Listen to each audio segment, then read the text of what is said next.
This is History of U.S. Immigration Policy by Ben Waitman. American immigration policy has been something that has varied from time to time throughout history.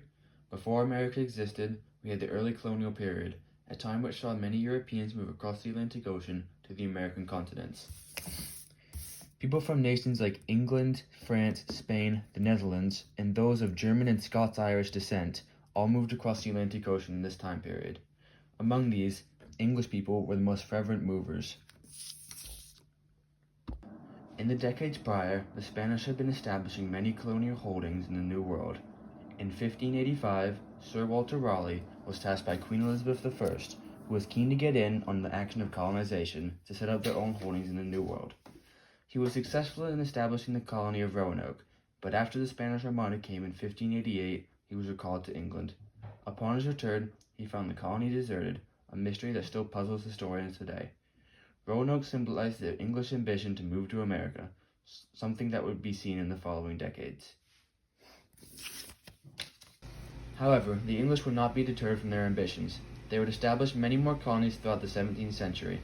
In 1607, the Virginia Company would fund an expedition to modern-day Virginia, previously known as Jamestown.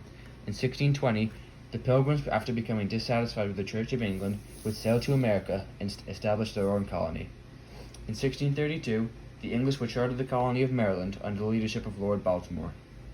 Other colonies such as Pennsylvania, Delaware, Rhode Island, Connecticut, New Hampshire, the Carolinas, and Georgia would all be founded by the British over the next century. In comparison to the British, the French and Dutch would also establish colonies, with the French in Canada and down in the Louisiana Territory, and the Dutch around New York and New Jersey, a territory that would be forced to surrender to the British in the mid-1600s. While the French and British had their own ambitions, the English colonists were primarily motivated by religious freedom and economic opportunity. As we can see here, colonies like the Carolinas, Virginia, New York, New Jersey, and New Hampshire were all founded for monetary purposes, while colonies like Pennsylvania, Maryland, Delaware, Massachusetts, Rhode Island, and Connecticut were founded for religious purposes. The only exception is the colony of Georgia, which was founded in the early 1700s as a prison for debtors. While immigration was not particularly limited in the colonial eras, many people could not travel due to the expenses of moving to the New World. However, the English, Scots-Irish, and Germans were those who had the highest number of immigrants to future U.S. land. Fast forwarding a few decades, the first policy surrounding immigration in the U.S. was the Naturalization Act in 1798, passed alongside the Alien and Sedition Acts. Passed by President John Adams, the act raised the requirement for U.S. citizenship from 5 years to 14 years. This was made to target immigrants, as they mostly voted for Democratic Republicans, and Adams was a Federalist trying to secure re-election. These acts would soon be repealed, as most Americans were not happy with them. It was because of this that the Federalists lost their majority power and would never regain their former status. Immigration would also increase in the 1800s, with Irish immigrants pouring into the U.S. after the Great Irish Potato Famine, which stripped Ireland of its primary food supply. Irish immigration was something that greatly fueled the growth of American Catholicism. In reactions, some Americans would form the American Party, also known as the Know Nothing Party, in opposition to immigration.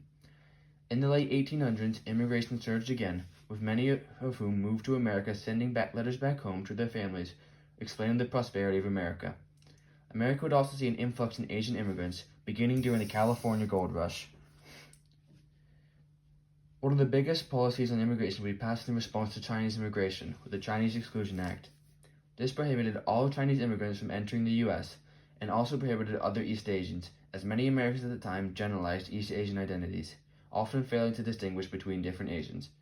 The Chinese Exclusion Act was not repealed until 1943. All Asian immigrants would be processed at Angel Island from 1910 to 1940 in California, right there, while all European immigrants would be processed at Ellis Island in New York City. Fast forward a few decades, the breakout of World War I caused American opinion to swing drastically. During the war, the Russian Revolution began, and Russia collapsed from the inside out in a chaotic fashion. This saw the outbreak of communism begin to spread across Russia and Eastern Europe. Suddenly, people began to fear, and Amichel Palmer's raid sparked hysteria in many Americans. This hysteria, more commonly known as the Red Scare, defined a clear changing of immigration standards. It greatly influenced one half of the new immigrants, many of which were from Eastern Europe where communism was supposed to lurk. The other half of the new immigrants came from Asian nations. It's important to note that the new immigrants came from nations like Russia, Poland, and Italy, members of Southern and Eastern Europe, while people of old immigrants came over during the colonial period from Germany, Britain, or just Western Europe in general. Seeing the American Republic react to the crisis, Congress passed the Emergency Quota Act in 1921, which limited immigrants to 3% of their nationality that were already living in America in 1910. Slowing down, the Emergency Quota Act was arguably the biggest shift in U.S. immigration policy. Reading directly from the Act, it states that the number of aliens of any nationality who may be admitted under the immigration laws to the U.S. in any fiscal year shall be limited to 3 per centum of the number of foreign-born persons of such nationality resident in the U.S. as determined by the U.S. Census of 1910. This showed a clear case of the xenophobic attitude that began to form in the U.S. This system was designed to restrict the overall number of immigrants entering the country to favor those who had entered from Northern and Western Europe, both of which had pre-established populations in the U.S. in 1910.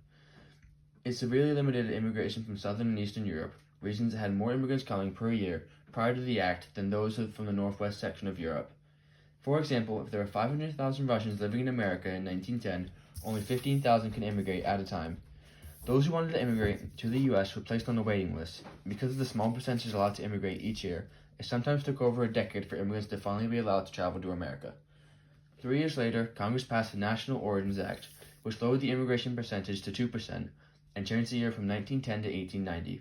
It's important to note that in 1890, the ratio between old immigrants and new immigrants favored the old immigrants significantly, as waves of new immigrants had not yet blown into the U.S. This policy did not account for Latin Americans, who had over 1 million migrate to the U.S. in the early 1900s.